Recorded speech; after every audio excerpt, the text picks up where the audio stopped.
Hello. I'm sure you can probably hear Alan eating in the background after. Why did you pause it? I can't hear you.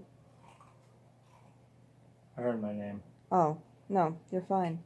Um, yeah, so we did some playing around with the airbrushes today, and I'm really happy because they're really fun to work with, but I know that they're going to take a lot of finessing, and I am really looking forward to when we're starting to do our fantasy stuff, because even with an airbrush, like I know that my technique needs improving and like that'll come with practice, but for like if I was to do like a main actor or like a bridal makeup or something, I would not opt for an airbrush. I think I would rather use just like a cream foundation or liquid foundation instead. There's just like my thought is that that would be easier to clean up, but I also need to be testing other foundation products for airbrushes, to be fair. So that'll all come with trial and error and lots of testing and lots of practice. So, yeah, tomorrow's Friday and I'm excited because a friend is coming over. Also, thanks, Doel. I shout out to you for being my model on Drag Day. I'm super fucking excited. And Martin, I don't know if you saw my message, but if you want your ass to be pretty and you're free on the 12th, hit me up. We're looking for some dudes with specific skills that are required for this, and you need to be willing to shave and get drag makeup done in you. So, to be fair, that is asking a lot. But if you're interested, hit me up. If you're not interested, that's fine. Because I don't need to worry, because I already have my models and I already got models for other people. But anybody extra I can gather together, that would be great. So, yeah. What else are we gonna do? Tomorrow we're gonna be doing corpsing, meaning to make people look as if they were decaying, because a lot of the time airbrushing techniques, especially now, are being used in mortuaries, because it's nicer to airbrush than having to poke at a cadaver's face, I would assume. In my opinion, that would be preferable. Anytime that I could cut down on having to prod somebody's dead face, be great. Not that I'm afraid of dead bodies. To be fair, I've never seen it. Well, no, I've never seen a dead body in person before. I keep thinking back on this really vivid memory. I know that it's half true, but a great aunt of mine passed away.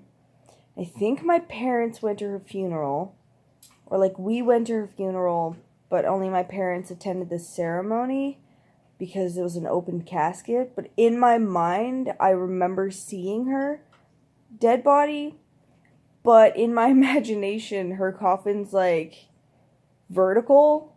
So I'm like, that's probably not true.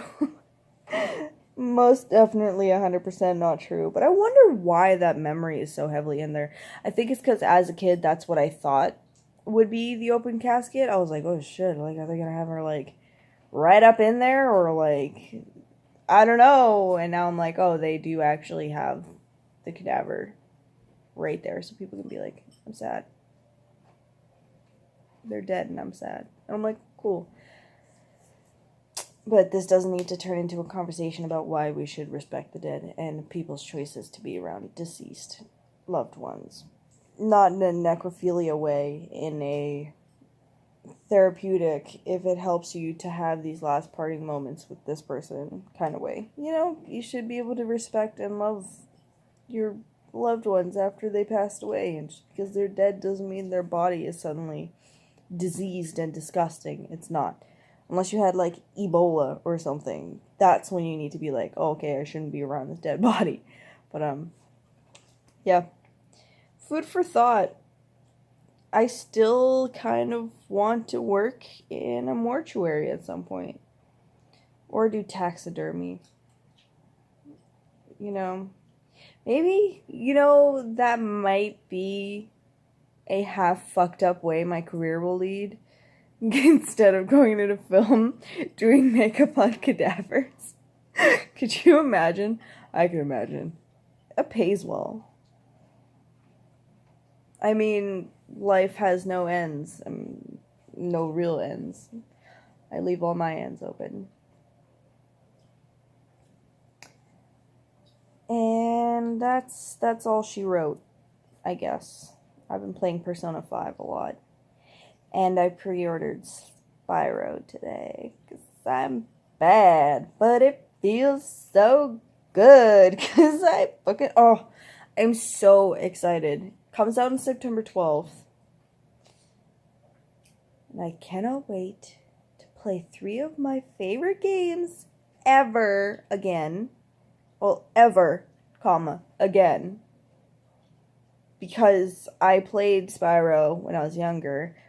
And we had Spyro 1, 2, and 3. But I'm pretty sure 1 was on the PS1. 2 and 3 were on the PS2. But, no, I think 1 and 2 were PS1. 3 was PS2. But we hacked our PS2 so that it could play burnt discs. You wouldn't steal a car. You wouldn't steal a purse. You wouldn't steal a game. We weren't distributing it, so it's whatever. Just saving our own copy. But, my apologies. Because of this, our PlayStation 2 can no longer run PlayStation 1 games. And the issue is that all of our games are European games. So we have 2 PlayStations here, not counting mine. But those still can't run Spyro because they're European discs. Oh well, I'm looking forward to it. Na na na na na na na na na na na na na na na na na na.